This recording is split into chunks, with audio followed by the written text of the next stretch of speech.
Olá, graças e paz. Meu nome é Maurício Peixoto, aluno do Seminário Pastoral da Igreja Videira de Porto Alegre, gravando esse vídeo para avaliação da disciplina de homilética. E o tema da mensagem que eu quero compartilhar é Não tire os olhos de Jesus. O texto que eu usei como base, ele está lá no livro de Mateus, capítulo 14, do versículo 22 ao 23, onde, na passagem que os discípulos estão dentro do barco, e de repente uma tempestade começa a açoitar o barco de um lado para o outro, até que eles veem Jesus andando sobre as águas e pensam ser um fantasma. E Jesus disse: Tem de bom ânimo, sou eu, não temais. Respondendo-lhe Pedro disse: Se és tu, Senhor, manda-me ir ter contigo por sobre as águas. E ele disse: Vem. E Pedro, descendo do barco, andou por sobre as águas e foi ter com Jesus. Reparando, porém, na força do vento, teve medo e, começando a submergir, gritou: Salva-me, Senhor. E prontamente Jesus, estendendo a mão, tomou-lhe e disse: Homem de pequena fé, por que duvidaste?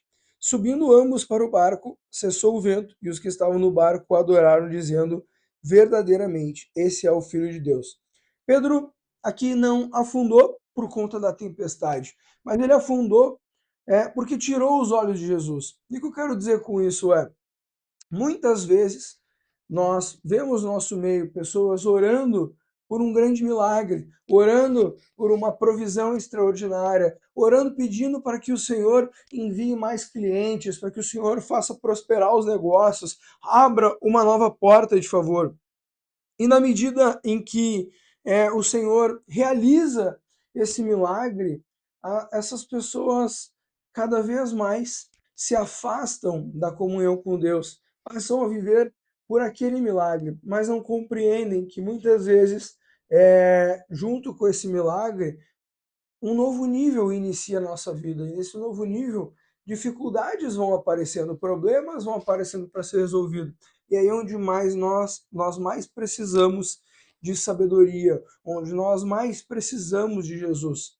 Mas muitas dessas pessoas acabam negociando o seu tempo de secreto e idolatrando o seu milagre, idolatrando esse novo momento, tentando encaixar Deus na sua agenda se tiver agenda. Isso é muito triste.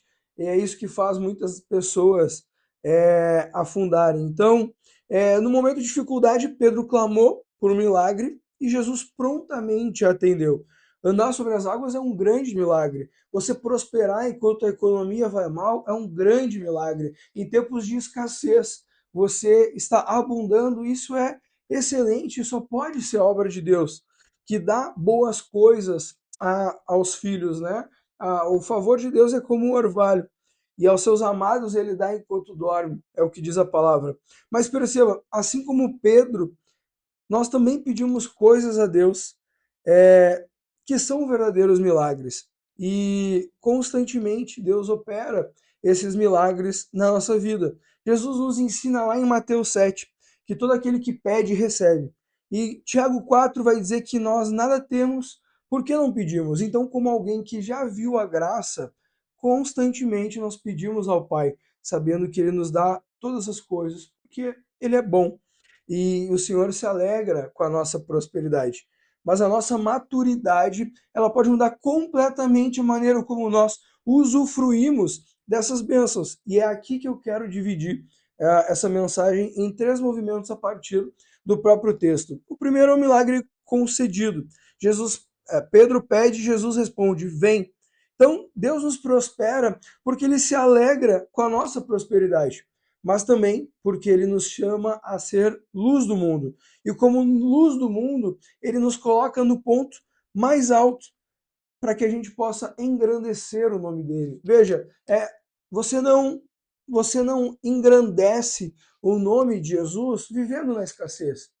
Mas você também não engrandece o nome de Jesus se você está se matando de trabalhar. Olha o que diz lá em Provérbios 10, versículo 22, eu estou lendo na versão NTLH, que diz assim: A bênção do Senhor nos traz prosperidade, e nenhum esforço pode substituí-la. O milagre pedido ele foi concedido. Pedro estava de fato andando sobre as águas. Mas perceba, não faz sentido nenhum você receber o milagre, você orar pela prosperidade e essa prosperidade te afastar da comunhão com Deus, você perder essa intimidade com Deus. A Bíblia vai dizer que a vontade de Deus ela é boa, perfeita e agradável. Mas se eu deixo de estar com a minha família, se eu estou distante de Deus, será que essa é a boa, perfeita e agradável vontade de Deus? Perceba, você conhece a parábola do joio e do trigo. O inimigo veio e semeou o joio no meio da plantação. Com falta de sabedoria, você não consegue discernir o que é joio do trigo e talvez você até arranque essa plantação antes da hora, podendo colocar tudo a perder. Então nós precisamos de sabedoria. A sabedoria é Jesus. Provérbios vai dizer que o princípio da sabedoria é o temor a Deus. Jesus, ele é a nossa sabedoria. Então por isso nós não devemos desviar o olhar dele, né? Então, o ponto que eu mais quero que você guarde é justamente esse. Nem sempre a tempestade é uma falta, às vezes é um excesso. Pedro afundou olhando para o vento. Nós muitas vezes afundamos olhando para a nossa agenda. Então, você já percebeu no nosso meio pessoas que oraram pelos seus negócios, oraram pela prosperidade e já não tem mais tempo para participar das reuniões, não vai na célula, não vai no culto, já nem faz mais o seu devocional porque precisa resolver problemas, porque tem muita demanda, e olha como isso não faz o menor sentido. É, por que é que eu vou tentar resolver as coisas na força do meu braço e me apoiando no meu entendimento, que é limitado, ao invés de estar em contato com o Criador que fez os céus e a terra e todas as coisas que há nela? Por que eu não gasto esse tempo com Deus dizendo, Senhor, o que eu devo fazer sobre essa e essa situação? Mas não, ao invés disso, eu saio correndo porque eu tenho uma agenda para cumprir, porque eu tenho uma reunião e eu já não tenho mais tempo para Deus. Então, nós estamos vivendo um milagre e paramos de olhar para Jesus até que nós começamos a afundar. Então, isso é algo que, de fato, não faz o menor sentido. Não pode a rotina estar corrida por algo que eu recebi de Deus e eu começar a ignorar Deus. Certamente, você já ouviu aquela expressão dita: tem pessoas que Deus nunca vai enriquecer, porque senão nunca mais volta para a igreja. É lógico que Deus se alegra com a nossa prosperidade, mas vamos lembrar lá em Gênesis 3:9, quando Adão pecou, Deus não perguntou o que é que você fez, mas perguntou onde você está. Então Deus se preocupa mais com a nossa distância do que com os nossos erros. Nós já fomos perdoados, o Senhor nos ama, nós temos paz com Deus. É lógico que a graça não é uma liberdade para pecar, mas Deus ele quer ter comunhão conosco. E nós deveríamos ter prazer na comunhão com o Senhor, porque um pai ama dar as coisas para o filho. Por que eu vou estar longe dele? Né? Então, Deus não abre as portas para que você se afaste dele.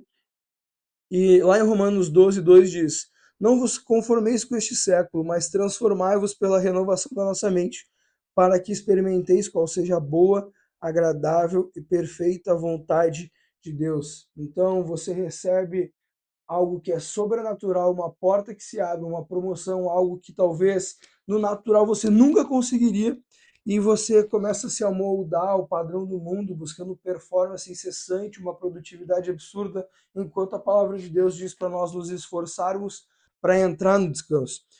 Quando Jesus nos ensina a orar, a oração do Pai Nosso, ele diz: o pão nosso de cada dia dá-nos hoje. Jesus, ele é o pão da vida, é a palavra para o nosso dia, ele é o maná que cai do céu diariamente. Sem pão, você morre. Não faz sentido negociar o tempo de secreto com o Criador, que concede sabedoria e visões a quem pede, para tentar resolver as coisas por conta própria. Então, quando você perceber que não está vivendo a boa, perfeita e agradável vontade de Deus, eu quero te perguntar: há quanto tempo faz que você não se alimenta? Avalie isso.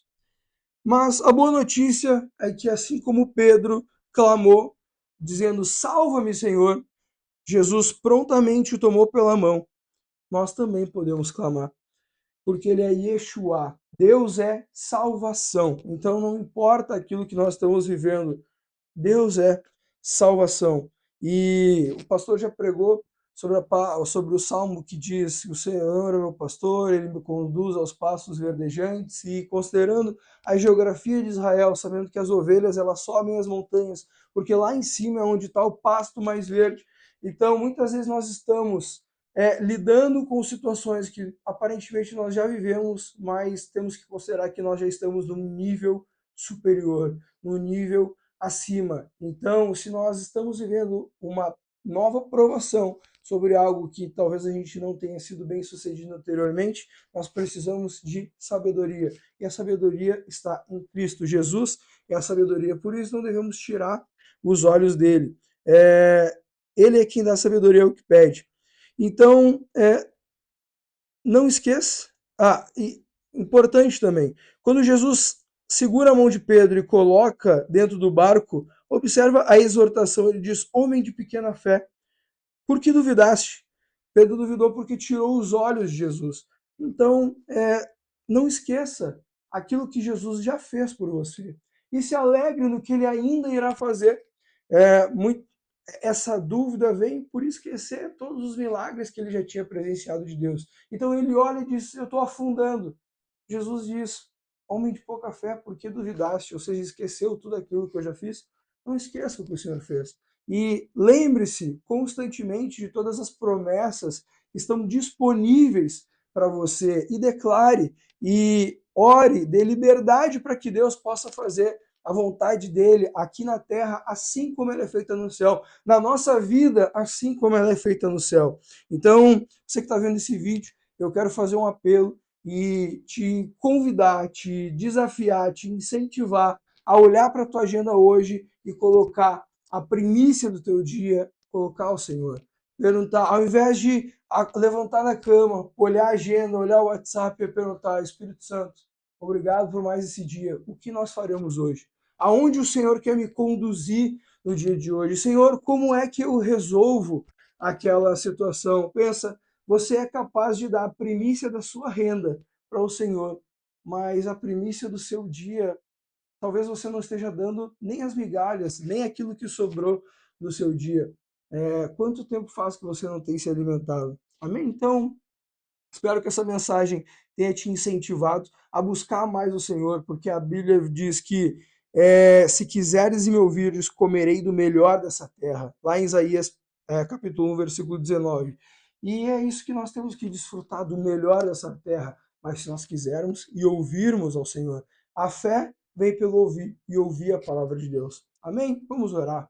Pai, em nome de Jesus, que o Senhor dê a cada um de nós que estão ouvindo essa mensagem, que o Senhor nos dê mais sensibilidade à tua palavra, Espírito Santo, que o sussurro teu seja um comando claro e audível para cada um de nós. Pai, que cada dia nós tenhamos mais fome e sede, assim como as corças, Senhor, pela tua presença, assim como as corças anseiam por água, nós pela tua presença. Em nome de Jesus, Pai, que nós tenhamos a alegria em estar na tua presença e antes de sair de casa, sejamos cheios, para que aonde nós entrarmos, nós não somos influenciados pelo ambiente, mas nós influenciamos aonde quer que nós estamos. Em nome de Jesus, para que nós possamos viver as realidades daquilo que o Senhor nos deixou por herança. Em nome de Jesus, a tua palavra diz que o fogo arderá continuamente sobre o altar, que nós sejamos aquele sacerdote que leva diariamente a lenha para o altar e que